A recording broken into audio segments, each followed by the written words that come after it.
Football খেলা হচ্ছে, FIFA বিশ্বকাপ, এই যুবক ভাই হচ্ছে কিনা? বিশ্বকাপ খেলা হচ্ছে না? আশ্চর্যের বিষয়, বাংলার জনগণ কতটা আবেগী। আমরা যারা আর্জেন্টিনা, ব্রাজিল, নেইমার, মেসির জন্য জীবন দেই, এরা কোনোদিন আপনাদের জন্য দোয়া করে না, কোনোদিন আপনাদেরকে ভালোবাসে না। ওদের কাছে জিজ্ঞেস করবেন বাংলাদেশটা কি জিনিস, ওরা চেনে না বাংলাদেশ।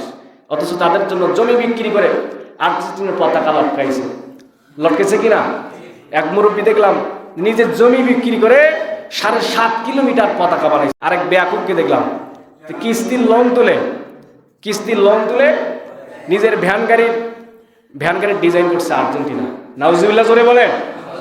পরিতাপের বিষয়, দুঃখের বিষয়, এই আর্জেন্টিনার পতাকা লাগাইতে গিয়ে এক ছোট্ট শিশুর কারেন্টের তারের সাথে শর্ট খেয়ে ইন্তেকাল করছে।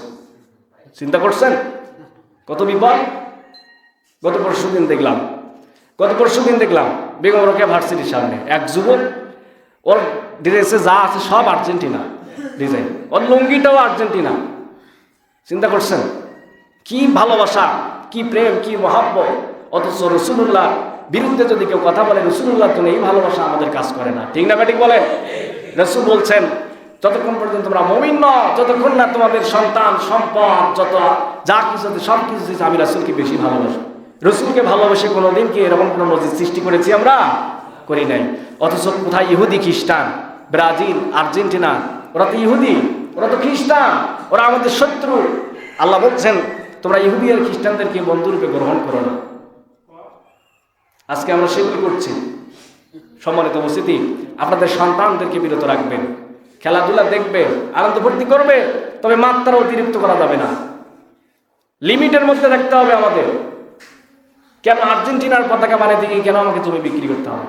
কেন লোন তুলতে হবে? আমাকে কি দেবে? সে কি আমাকে জান্নাতে নিয়ে যেতে পারবে? বলেন?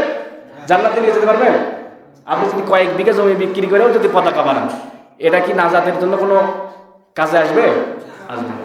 অথচ আল্লাহর রাস্তায় যদি আপনি 1 পয়সা দান করেন, আমরা আল্লাহর রাস্তায় দান করি না, আমরা মেসি আর নেইমারের জন্য আমরা খরচ করি।